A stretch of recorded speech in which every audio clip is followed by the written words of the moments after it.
Muito bem-vindo, é um prazer recebê-lo. Para mim também. Prazer todo Pois, meu. pois. Primeiro, gostei imenso de ver o Firmino Meigos Ah, sim, a fazer a mobilização dos novos escritores para ingressarem na EMO, né? exato. Quando falei com ele no outro dia, eu disse, opa, Filimón, quero lhe felicitar primeiro por ser... Por ter sido eleito, sim, né? eleito, sim. E eu também estou aqui a dar os primeiros passos nessa matéria, A escrever. a escrever. Ele disse, Yeah. "Opa, tu tens que entrar como membro." Yeah, Ele disse que o Barros também tem que entrar, que todos vocês têm que vir para a EMO. Exatamente. Ele tem razão, né? Pois, pois. Yeah. Qual deve ser o papel de uma associação como a EMO para a literatura, para Moçambique neste contexto? É importante porque, bom, para mim não posso, quer dizer, não sou muito Sim. ligado à matéria. As letras, é. as letras. Não às letras, mas não A EMO atividades especificamente, mais, sim. Porque a EMO eu creio que deve ter um papel educativo também. Porque saber educar mesmo os próprios, que até atrair mais pessoas para as letras. Yeah. Como é que se faz um livro? Eu quando teve o Paradona em Malabo, na Guiné Ah, Equatorial, sim, ele esteve recentemente na Guiné lançou o Equatorial. livro lá, o último livro deles lançou lá. Então um estudante colocou-lhe uma questão: o que é ser escritor? Quais são as dificuldades que uma pessoa tem para ser escritor? Então o Paradona teve a explicar todos os passos. O ABC, né? É o ABC, como é que, quanto tempo leva para produzir um livro? Eu disse, puxa, afinal é de facto um trabalho. É um ofício. É um ofício mesmo. É um ofício. Então, essas pessoas que não sabem... Portanto, a IEM pode desempenhar esse papel. Um educativo. laboratório, né? Sim. Então, educar as pessoas, olha, promover que as pessoas possam escrever mais. Que não se sintam inibidas. O facto... Eu sei fazer discursos para mim, para o meu presidente, para quem... Agora, fazer um livro, eu vi quando fiz este livro. Eu comecei em 2006. Em 2006, Comecei em 2006. há quase 20 anos. Há quase 20 anos a escrever. Mas há pessoas que levam mais tempo. Sim, há pessoas que Levam mais tempo. E o Paulo Paradona já tem um livro que leva mais tempo. Sim, sim. Yeah. Então, o livro não é simples. Por exemplo, este livro aqui não foi com base em documento nenhum. Apenas umas coisinhas na parte internacional. É mais memória. Memórias, sim. É mais Memória. Então, a minha experiência vivida como pessoa, que é a primeira parte do livro, e a minha parte profissional, que é a segunda parte deste livro aí. Sim, Então, certo. tentei recuperar tudo que a minha memória registrou. É. Então, através de recordações. Sim, sim. Então eu fui aprofundando, porque eu tenho o hábito, mesmo aqui quando estou cá, e continuo com esse hábito, de ter um livrinho de notas ao lado da minha mesa de cabeceira. Ok. Porque à noite, quando a pessoa dorme, o filme da tua vida vem correndo. Há factos que tu não te lembras, mas aparecem no filme. Algumas são imaginárias, outras não. E eu vou registando. Vou registando. Tenho um caderninho cheio de notas. Que usei essas notas para este meu livro aí. Uau. É por isso que há um segundo livro que está na forja, Já há quantos anos? Esse mas não, este comecei há pouco tempo. Ok. Depois de ganhar o ritmo deste, Sim. porque quem me empurrou para acabar com isto foi o Barros e o Helder Meteia, e a minha mulher, claro. Ok. Porque- O Dr. Helder Meteia é quem foi o Fez o apresentador do prefácio, livro, fez o prefácio do livro. Sim. Yeah. Então eu escrevi. E quando estive cá o ano passado, na altura das eleições, falei com eles num almoço em casa do Barros. Estou a produzir um livro assim. O Helder disse, manda lá. Mandei-lhes o rascunho que eu tinha. Ele disse, olha, Muragi não para, é melhor não parar com isso. Está num bom caminho, já escreveu muita coisa boa que está a escrever. É um excelente material. É isso mesmo que ele disse. Então, assim, encorajou-me a continuar. Mandei os meus projetos, eles começaram a ver. Como ele tem uma equipe de revisores aí no seu escritório, e eu, com uma das revisoras que me indicou, começamos a trabalhar em ditafone. Eu de Malabo, ela aqui. Ok. Então fomos melhorando o texto, aqui e acolá, precisando aquele parágrafo. Então, e foi assim, por assim adiante. E em março concluímos a obra. Uau. Yeah. E foi através dessa colaboração. Vamos precisamente começar do começo, né? Este é um livro que vai lá ao começo de um menino, um rapaz de Manjakaze, província de Gaza, e que teve uma oportunidade de ir estudar Direito na Universidade de Lisboa, em Portugal, e quando regressa ao seu país, depois da independência, é praticamente, entre aspas, desviado do seu campo de formação para iniciar a carreira como diplomata no Ministério dos Negócios Estrangeiros. É assim como começa tudo. Ninguém nasce diplomata. Ninguém nasce diplomata. Todos nós nos fazemos. Como é que se faz um Agora, diplomata? acontece que quando eu falo no meu livro das diversas doenças que eu tive Yeah. Eu fui parar, estive no sanatório da Machava durante 2 anos. Aí ganhei muita sensibilidade para a medicina. Ok. Então, nessa altura, eu pensava que gostava de ser médico. Antes da ida a Portugal? Antes de ir para Portugal, antes de ir para Direito. Eu queria ser médico. Então, já tinha escolhido mais ou menos a especialidade que queria fazer. Eu gostava de ser pneumologista, por exemplo, pessoas dos pulmões, não sei o que eu disse, porque é a doença que eu sofri. E como eu já conhecia profundamente. Durante muitos anos? A doença? Oh, eu estava em Habana a estudar quando isso me atacou, que afinal de contas, mais tarde descobriram que não era tuberculose. Era uma coisa congénita, era um pulmão que nasceu atrofiado, que já estava ali atrofiado e que, se não fosse tirado, podia ser um centro de propagação de doenças. Sim. Então foi assim que em Lisboa, quando era estudado, me tiraram. Mas aí, quando estava dentro da Machava, eu comecei a dizer, medicina eu acho que é o curso que vou fazer. Mas quando fui ver as condições para se entrar em medicina, muito caro, não podia ser estudante trabalhador. Eu disse, isto não vai dar para mim, porque eu não consigo ir para a medicina, porque não tem ninguém para me pagar os estudos. Yeah. Tinha que estudar. Yeah. Agora, conte-me, um rapaz de Manjacás em Lisboa no tempo colonial, como é que era isto? Ixi, muito complicado, não é? Muito complicado. Há dois aspectos que era preciso notar. É que nós, os portugueses de Portugal, tinham uma outra atitude em relação a nós, Ok. aos que vinham das antigas colónias. Os portugueses que vinham daqui, brancos, para Portugal, tinham uma outra atitude em relação a nós. Nós tínhamos melhor relacionamento com os portugueses de lá do que com os portugueses que vinham daqui para lá. Esses aqui, talvez por influência sul-africana ou rhodesiana, eram racistas, enquanto que os outros eram mais amigos. A gente tinha a maior interação com esses. O que explica isso, o fato dos portugueses de lá Não, porque serem mais... esses aqui já estavam influenciados pelo apartheid. Porque iam muitas vezes ficar de sul, então mesmo aqui a gente já sofria a discriminação. Aprendiam muito bem as questões raciais. Então eu conto no livro, por exemplo, que quando nós estávamos mais a casa, havia as quermesses na meditação, não sei quantos, precisamente um dia em novembro, que é o dia de Manjacás. Então as quermesses havia barracas separadas, uma para os brancos, uma para mulatos assimilados e outra para os negros. Igual à África do Sul, né? É isso. Então havia separação. E então ficou aí, o estigma estava lá. Mas isso para a sua geração, o que, de certo modo, isto foi... até que ponto isto foi importante para que a sua geração, em particular para si, até que ponto foi muito importante passar por essas experiências? O que essas experiências fizeram de si, como homem, como profissional, como cidadão moçambicano? Primeiro, é porque o meu pai deu uma educação muito severa. Não ter complexo perante nada, perante ninguém. Não, descomplexar-me. Não ter preconceitos. Eu olhar para si, olhar para o outro, como pessoa, como ser humano, como eu. Até hoje, essa qualidade tenho eu. Eu olho a pessoa, como ser humano, que eu tenho que respeitar. Então, essa pessoa tem que avaliar a pessoa em função daquilo que ele faz, não em função da pele, não sei o que, tudo isso, não.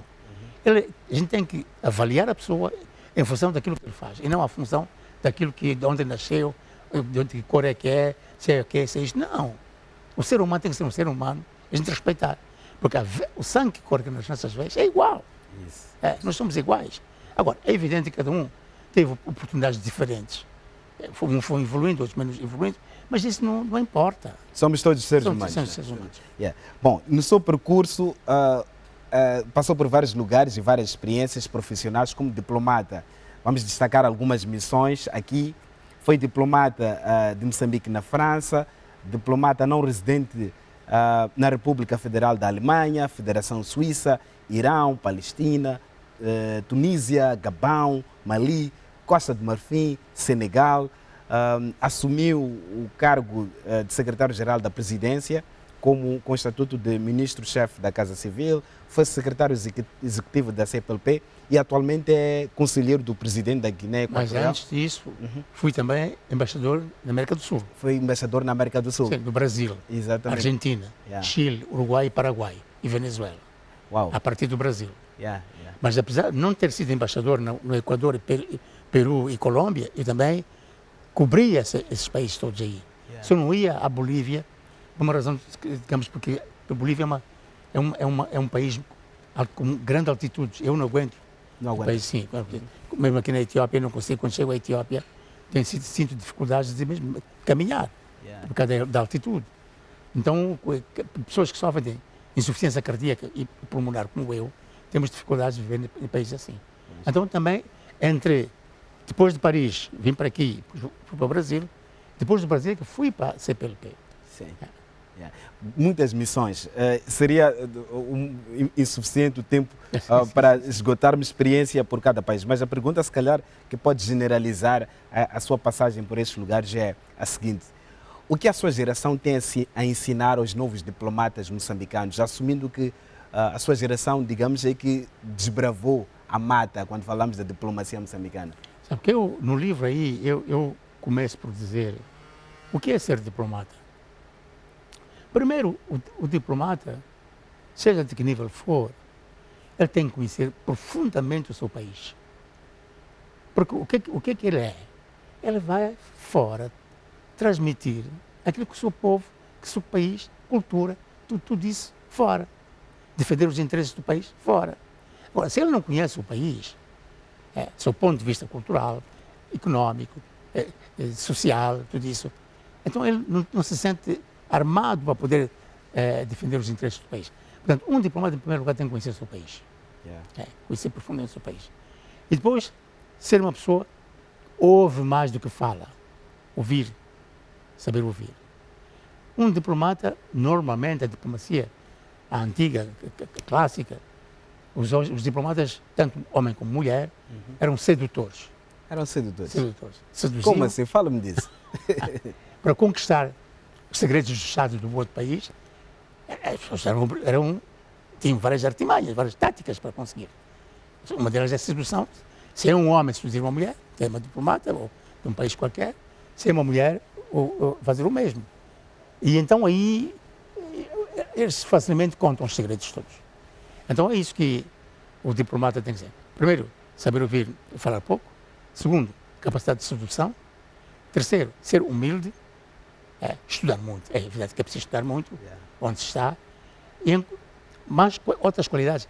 Ele é de facto, um espião que faz serviços de segredos do seu país. Portanto, qualquer diplomata tem que ser assim. Não se pode olhar isso com ingenuidade no sentido de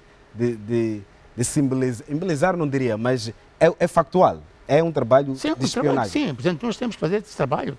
Temos que ter a informação toda que permite ao país decidir o que é que nós queremos com aquele país ali. Então, para ter essa informação, tens que ter todas as jogadas necessárias em que te permita obter as informações necessárias para poder definir a política que nós queremos com aquele país. Pois. Uma pergunta, se calhar interessante, até pode ser uma fonte de inspiração para quem está a assistir a esta conversa. O que um país tem em conta para escolher os seus aliados, outros Estados como aliados? O que deve ter em conta? Primeiro, a cooperação tem que ser mútua. A gente tem que definir que a cooperação é win-win. Haver interesses, tanto em que se é comércio, se é questões económicas, tanto se é relações, no caso aqui regionais, somos países que estão numa comunidade, enfim. São muitos fatores que determinam como é que se fazem alianças no sentido de promoção, digamos, dos interesses de cada país. Né? E no caso da pergunta que me faz, normalmente todos os países têm que ser amigos, a não ser que estejamos em situações de conflitos, em que muitas vezes as coisas derrapam, muitas vezes. Conflitos entre Estados. Podem derrapar. Mas aí Moçambique sempre procurou ter relações pacíficas com todos os países, e mesmo no tempo quando éramos apelidados de comunistas, mas nós tivemos sempre relações com Este e Oeste. Como é que foi isso? Bom, é o seguinte, é que havia um conflito entre Este e Oeste, mas nós nunca nos declaramos abertamente que estamos com este ou com aquele. Nós tínhamos relações com os Estados Unidos como tínhamos relações com a Rússia. Tínhamos relações com a França como tínhamos com a China. Quer dizer, os países todos eram países que nós tínhamos que cativar os seus interesses, a defesa dos nossos interesses. O que isso diz do ponto de vista de capacidade de jogo de cintura de Moçambique do ponto de vista de relações diplomáticas, a capacidade de se relacionar com gregos e troianos? Isso na prática se pode ver assim. Na prática é que se pode Não ver existe isso. uma fórmula. Não. Isso na prática, aí no terreno, na prática, é que se faz isso, né? Porque é saber engolir sapos muitas vezes, né? Mas isso no terreno. Não há fórmula nenhuma mágica para dizer que... O que interessa, o importante é que cada um esteja seguro dos interesses do seu país. Exatamente. Saber como o país quer isto, aquilo. E saber defender esses interesses. Isso. E eu lembro muitas vezes, no tempo dos países socialistas, nós negociávamos com a Bulgária, por exemplo, com a Roménia, não sei quantos, acordos comerciais económicos. Nós íamos lá com aquela somos camaradas entre nós. Vamos lá discutir. Eles diziam para nós, desta coisa de camaradagem para os políticos, aqui são relações comerciais. Portanto, nós temos que nos relacionar com os interesses do meu país, do seu país, o senhor tem que defender, eu também tenho que defender. Mas portanto, são negócios. São negócios. Portanto, aí essa coisa de camaradagem não funciona. Cada um defende os seus interesses. Isso é fundamental. Sem dúvidas. Agora, um outro papel que foi relevante no seu percurso, que está narrado no livro, sem dúvidas, é o seu papel como secretário executivo da CPLP, Isso foi que acho que foi uma experiência digna de realce. Sei que foi um pastel para mim. Foi um pastel. Fale disto. Não, porque, estás a ver, são 8 países na altura, quando fui para lá, agora são 9, e cada um com os seus interesses. Porque esta comunidade foi criada, nós tínhamos, no tempo da luta, uma organização que servia para a articulação da luta armada dos países africanos de língua portuguesa, que era CONCP. Sim. Então, quando se tornamos independentes, todos esses países, nos transformamos a CONCP nos PALOPs, países africanos de língua oficial portuguesa. Aí os portugueses e brasileiros não gostaram muito, então, tanto tomaram iniciativas de que era preciso criar uma organização que abarcasse todos. Embora Portugal e o Brasil pudessem ser admitidos como observadores nos PALOPs, mas isso não aconteceu. E por iniciativa do Brasil, houve um embaixador aí que fez umas diligências no sentido de criar condições para que essa comunidade existisse. Então fez uma concertação. Sim, uma concertação. E chegou-se à conclusão que sempre era necessário fazer isso. Mas acontece que essa organização apanhou-nos, não é de surpresa, mas é que nós tínhamos outros problemas. Cada um de nós, dos países africanos, tinha os seus problemas. Porque as prioridades eram outras, sim. Então não ligamos nenhuma a isso. Eu estava na presidência da República na altura, quando a CPLP foi criada. O chefe da Casa Civil. Sim. Eu fui em 96, 97. Eu quase que não dava importância nenhuma a isso. Nem nunca segui esse assunto. Então, pronto, quando eu fui para o Brasil, quando o ministro Balé me chama e diz, você vai ser secretário executivo da CPLP, eu disse, o que é que eu vou lá fazer? Para aturar aquela gente toda aí? Não, o presidente Guebuza decidiu assim, que você é a pessoa mais indicada para ir fazer face aos problemas que aquela casa tem. Eu, bem, vou tentar. Então, eu cheguei lá e eu vi que aquela é uma organização tão pequena, mas para se tomar uma decisão, não se toma. Não se toma decisões. Não se toma decisões. Porque tudo foi concertado para ser tudo por consensos. Todo mundo tem que estar de acordo. Até para se comprar uma coisa dessas, todo mundo tem que estar de acordo. Não é possível governar a partir de consensos. Não. Então, consensos sim, mas já há o chamado consenso esbatido. Exato. Um consenso esbatido é aquele que não está de acordo, mas também não... Temos que ir para frente. Sim, temos que ir para frente. Nem isso se consegue fazer. Guarda boas memórias da sua passagem pela CPLP. E depois chego lá, encontro a primeira coisa, problema que eu encontro lá quando chego, é a crise de golpe de Estado na Guiné-Bissau. Então aí, eu disse, e agora? Eu tenho que ir à Guiné-Bissau, porque o secretário executivo tem que ir avaliar no terreno o que é que se passa, para vir informar os chefes de Estado, os países membros, e propor decisões que têm que ser tomadas. Não queriam que eu fosse. Não queriam. É precisamente dois países, um só, que não queriam que eu fosse. Eu disse, está bem, o que é que eu faço?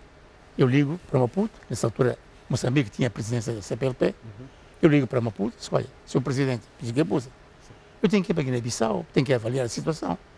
Se me autoriza ou não autoriza. Presidente Chissano, não? Não, rebusa já. Yeah. Ok. Então ele autoriza, ok, manda-me por escrito isso. Autorização por escrito. Mandou. Cheguei aos embaixadores, meus amigos estão aqui. O presidente da CPLP autorizou-me a ir para Guiné-Bissau. Então diz-me assim esse mesmo país. O senhor vai para Guiné-Bissau, mas não vai lá conversar com ninguém. Vou lá fazer o quê então? Vou lá para fazer turismo aí, e logo Guiné-Bissau, vou fazer turismo em Guiné-Bissau. Eu fui na Guiné-Bissau, passei noites a reunirmos com todos os partidos, os mais pequenos até os maiores. E todos eram uma confusão que nunca mais acaba. Conseguiram alguns resultados? Oh, não. Até hoje Guiné-Bissau estão com os mesmos problemas. Exato. O Mar Sissoko embalou agora. Ele acabou o mandato dele hoje, parece-me. Sim. Então, vem as eleições. Sei. E então, Guiné-Bissau não. O segundo aspecto que eu tive que introduzir, eu disse, a organização vai completar 20 anos. Temos que fazer o balanço. O que aconteceu nesses 20 anos? Só se ocupava da língua e da concentração político-diplomática e um bocadinho de cooperação aí nos domínios sociais. Nós temos que ir mais além. Temos a cooperação económica e empresarial, que não funciona. Está aqui a nossa confederação que não está a conseguir trabalhar, porque nós, os governos, não estamos a criar condições para que eles possam trabalhar. Então, vamos propor uma nova visão estratégica. Então, também foi um problema com os embaixadores. Até que eu tive que preparar um documento, levar em mão para a Cimeira de Dili, de Timor-Leste, para que os ministros presidentes adotassem uma resolução a recomendar o estudo para a adoção da nova visão no Brasil, que foi adotada em 2016. Mas agora, quando olha para esse percurso da CPLP, com que impressão fica? Conseguiu a CPLP se reinventar com o tempo, tornar-se uma organização mais forte? Ficou viva, ficou conhecida, atraiu muitos Estados-membros como observadores. É por isso que era preciso definir qual é o papel deles. Eles vêm como observadores, mas para fazer o quê? Então é preciso definir uma agenda para eles também. Isso é-se a procurar fazer agora, mas já depois de eu sair de lá. Pois.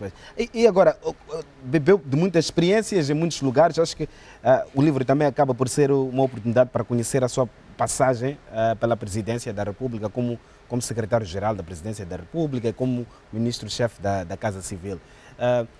Como é que foi essa experiência para si ao olhar para a sua bagagem de diplomata, que já remontava de alguns bons anos? Como é que foi isto um fator de vantagem? Como é que foi também um desafio encontrar-se com um outro tipo de abordagem e tratamento dos assuntos? Sabe que na presidência foi um pouco mais fácil, porque o presidente Chissano reuniu ali muitos diplomatas na presidência nessa altura. Eu, como secretário-geral, o secretário particular dele era também um diplomata. Eu acho que éramos 3 ou 4. O ministro Madeira também estava lá. Sim, estava lá também. Portanto, éramos uns 3 ou 4 diplomatas lá. Isso ajudou um pouco a darmos uma nova visão até à presidência, como deve ser a presidência. Não aquela estrutura fechada. Nós temos uma experiência exterior. Que o mundo não é o nosso manja-casa ou não sei onde. O mundo é muito mais vasto do que esse. Já tinham visto um prédio maior que 33 andares nessa altura. E então, nessa altura a minha função nessa altura era de facto dirigir a casa. Dirigir a casa do seu ponto de vista político, diplomático, administrativo. A direção da casa era comigo, tanto mais que o presidente, quando fez a reunião para me apresentar, disse, olha, este é o chefe da vossa orquestra. Quando ele toca assim, vocês vão para aqui. Quando toca assim, vão para ali. Então foi assim. Eu tinha que me concentrar na organização da presidência, nova estrutura da presidência, novo quadro da presidência. Então, eu acho que funcionamos bem. Ver a agenda do presidente, o programa anual, mensal do presidente, preparar as visitas do presidente, os conselhos de ministros, disciplinar um pouco os ministros, que de vez em quando também cada um faz o que quer. Um papel muito importante, um pilar do presidente, um braço incontornável do presidente da República. Uma pergunta para si, Dr. Murad Murarji. Qual deve ser o perfil de um pilar, de um presidente, de um chefe de Estado? Quais são os elementos fundamentais para se ser, por exemplo, um chefe da Casa Civil, um ministro-chefe da Casa Civil, um secretário-geral da Casa Civil? Quer saber o perfil do chefe da Casa Civil ou do presidente? Do chefe da Casa Civil. O chefe da Casa Civil tem que ser uma pessoa aberta, uma pessoa que consiga tanto relacionar-se com com o governo, porque o chefe da Casa Civil faz a ligação entre a Presidência da República com o governo, portanto, o Primeiro-Ministro, não sei quantos ministros, com o Parlamento, com todas as instituições do Estado. Ele é que é o elo de ligação com essas instituições. Portanto, tem que ser uma pessoa que seja uma pessoa de diálogo, você que possa dialogar, discutir assuntos que não é o Presidente que vai discutir, mas, por exemplo, as finanças. É o chefe da Casa Civil que discute o orçamento da Presidência. Então, são esse trabalho que tem que fazer. E o que isto impõe do ponto de vista de ética, de conduta, de ontologia? Primeiro, ele tem que ser bem, como disse, a deontologia é não ser corrompível, nem corrupto, para começar. Uma pessoa honesta, tem que ser uma pessoa que tenha uma conduta intocável, digamos assim, que não possa ser repreendido, porque tem que ser, como se diz, uma pessoa bastante afável, bastante, eu disse, aberta, não é? É isso. E, de certo modo, a diplomacia foi uma escola muito importante para que soubesse Agora estou velho, ser um... Não, está muito jovem. Agora já, a memória falha muitas vezes, aí, já essas coisas às vezes não fluem, não é? Mas, pronto. É preciso a gente... São traços de uma vida, né? São traços de uma vida. São traços de uma vida de superação. Pois, estamos atentos ao livro e toda a nossa conversa sobre as memórias do livro. Uma pergunta, para si, que importância tem na sua vida profissional e pessoal a figura do Presidente Chissano? Olha, ele para mim, sabes que o Presidente Chissano, para defini-lo, é muita coisa. Ele é muita coisa, é tudo. O Presidente Chissano é um diplomata-mor, nosso diplomata-mor, professor, é pai, ele apoiou-me bastante, pessoalmente a mim, bastante. Ele ensinou-nos bastante. Só vou dar um exemplo, por exemplo, quando nós íamos a conferências internacionais para ensinar como é que se deve trabalhar, ele pedia a palavra, por exemplo, para falar de um assunto qualquer aí, e nós tínhamos a tendência de querer sempre ficar ao lado dele. Normalmente à frente, numa conferência internacional, há sempre 3 lugares, um no meio para ser chefe, um de cada lado. Ele pedia a palavra e depois, de repente, sem tu estás preparado, passava-te o microfone. Fala lá tu. Epa. Aquilo era como que alguém estivesse na berma da piscina, atirando para a água que não sabe nadar. Sim. Mas eu tenho que começar a bater palmas aí para poder fazer fácil. É por isso que as pessoas temos que nos preparar. Se a gente quer, também não podias fugir, porque ele chama-te. Se tu não foges, então chama, vem cá. Então ele preparava-nos assim. E outra característica dele também é que, de facto, ele é muito simples. Ele é uma pessoa que não é muito protocolar, ele está a comer, chama-te, vem comer com ele. Nós temos uma relação até pessoal, que a gente vai à casa dele, malícia, tudo isso. Portanto, para nós é muito diferente disso. E temos a relação. Já esteve em 2 casamentos dos meus filhos, participou. O primeiro casamento do meu filho Miguel, não sei se conhece, foi na Suíça, na França. Depois a minha filha em Malabo, ele foi lá. Então ele é uma pessoa, é familiar, digamos assim. Exato. Ele e a mulher. Pois, muito bem. Uma relação profissional que acabou atravessando para um lugar mais próximo de família, de amizade. Neste momento é conselheiro do presidente da Guiné Equatorial. Como é que chega lá? Como é que se desenvolve esta relação? Porque a Guiné Equatorial era candidata a membro da CPLP desde a criação da CPLP. Mas houve sempre o veto de um dos países membros, que não queriam porque não falavam português, porque não era colônia portuguesa, uma série de coisas aí. Então nunca passava. A Guiné Equatorial nunca passava. Sempre havia obstáculos. Por causa da língua, por causa da pena de morte, que havia pena de morte na altura. Sim. E o dossiê da Guiné Equatorial, quando eu cheguei lá, estava arquivado. Então, quando eu fico secretário executivo da CPLP, antes mesmo de começar a funcionar em Lisboa, eu vou para Nova Iorque, para a Assembleia Geral das Nações Unidas. O secretário executivo participa na Assembleia Geral das Nações Unidas. O presidente da Guiné Equatorial estava lá. Ele soube que eu estava lá, ele mandou-me chamar. Eu fui ter com ele. Ele disse, olha, sou secretário executivo, sabe que nós somos candidatos a longa data, até hoje a gente não consegue entrar para a CPLP. O senhor pode nos apoiar? Eu disse, senhor presidente, eu não conheço bem o dossiê, mas logo que chegar a Lisboa vou mandar ver o que se passa.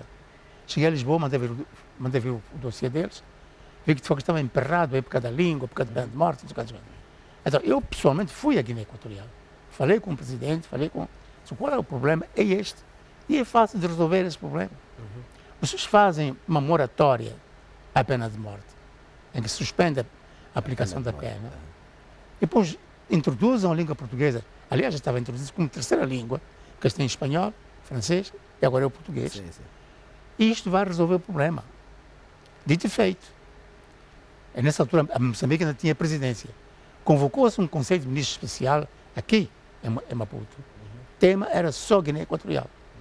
E viemos aqui, mesmo contra o país que não queria, mas Angola, São Tomé, Moçambique, Brasil, todos estiveram a favor da Guiné Equatorial. Sim. Então adotou-se aqui a resolução recomendando aos chefes de Estado, na Cimeira de Dili, para que eles entrassem. E foi assim, entraram. Agora, a seguir o processo da adesão, vem o processo da integração, que a pessoa tem que rever as leis e pô-las em conformidade com as leis da comunidade, tudo isso, mas é uma série de aspectos que era preciso observar. Então, quando eu terminei meu mandato no Brasil, como secretário executivo da CPLP, o presidente da Guiné Equatorial chamou-me para dizer: olha, se o senhor não se importa de vir como meu conselheiro para nos apoiar no processo de integração. Tem que ser, também, não sei, mas agora não lhe posso responder, porque eu ainda acabei o meu mandato, vou para o Maputo, tenho que informar minhas autoridades, se tem outra missão para mim, se não tiverem, eu venho. Então foi assim.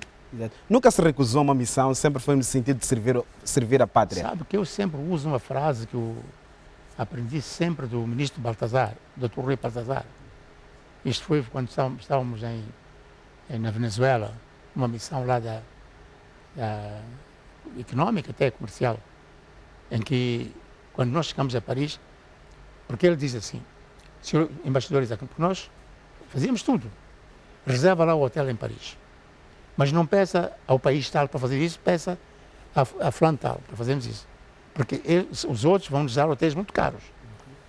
Está bem, então pedimos a tal empresa para nos reservar o hotel. Quando a gente chega ao hotel, você conhece Paris? Nunca estive lá. Há um hotel aí, que é o Concorde de Lafayette. A gente chega lá, eu era o tesoureiro da delegação. Eu digo assim ao ministro Baltazar: senhor ministro, este assunto vai ser sério. O assunto é sério aqui. Ele entendeu porque eu queria dizer que é sério, que isso vai ser caro. Esse camarada Isaac, perante o inimigo, não se recua. Avancemos. E é assim. Então essa frase sempre ficou comigo. Avançar. Avançar sempre. Não ter receio. Avançar sempre. Avançar sempre. Qual deverá ser ou qual é o maior legado da sua geração de diplomatas? Já há várias gerações que há ali. Nós pertencemos talvez à segunda, porque houve uma primeira geração, que é aqueles diplomatas que vieram da luta armada, que é o Sharfuddin Khan, Alberto Citol, não sei quanto, toda essa gente aí, que são aqueles os pilares do Ministério, como começou o Ministério dos Negócios Estrangeiros. Com a experiência que tinham da luta, uns foram representantes nos países vizinhos aqui, outros em Nova Iorque, sempre aí adiante. Depois viemos à segunda geração, que é a minha. É que a minha geração que também já saiu. Então são várias gerações. Agora, o ponto para mim fundamental é que temos que criar um organismo em que haja fidelidade à instituição, fidelidade ao país, não apenas por questões materiais. Nós estamos a defender o nosso país, o país passa através de dificuldades, porque muitas vezes hoje, querer ir para o negócio, já pensei em ir para fora, mas está a pensar em trabalhar aqui. Todo mundo quer ir para fora. Não. Primeiro tens que capinar aqui, demonstrar o teu trabalho. O que é que tu queres ser, como queres ser. Depois daí sim. Agora não é chegar aqui, se é um mês não te põe lá fora, fica descontente, não pode ser. Agora não tenho acompanhado muito o que se passa aqui no Ministério, mas eu presumo que hoje em dia as coisas não são assim tão bem. Pois. Mesmo a terminar, este livro, Traços de uma Vida de Superação, a quem dedica? Em primeiro lugar, aos meus filhos, minha família. Porque esse é o lugar... Aliás, por que este livro saiu assim? No princípio não era para ser assim. Era para ser uma compilação das minhas memórias e encaderná-las e oferecer a cada um dos meus filhos. Okay. Mas quando o Barros e o Helder entram na jogada, é quando eu decido escrever uma obra. Foi seduzido? Pelos amigos? Eu, em primeiro lugar, a eles, aos meus filhos, minha família. Em segundo lugar, aos meus colegas diplomatas. E agora, em último lugar, calhou dos 50 anos da independência de Moçambique. Eu era para lançar isso em junho, dentro no quadro das celebrações da independência. Então, mas não deu, porque por razões que eu não pude viajar para cá. E também, mas ainda estamos no quadro das celebrações. Claro, este ano todo. Agora é as celebrações da independência, o 7 de setembro, Exato. tudo isso. É um 25, Eu falo agora. muito aí de todas as pessoas que passaram comigo. Estou ali. Muito obrigado. Muito obrigado. A todos. Obrigado. Muito obrigado e parabéns pela obra. Obrigado, eu. Obrigado. Da próxima vez, quando é outra, vai ser muito mais diferente desta. Estaremos à espera. Estaremos à Vai ser espera. diferente Obrigado. desta. Obrigado. Agradecemos aos nossos telespectadores também pela audiência. Votos de boas festas a todos os moçambicanos. Até quinta-feira, à mesma hora. Não se esqueçam. Leiam bons livros, vejam bons filmes, escutem boa música.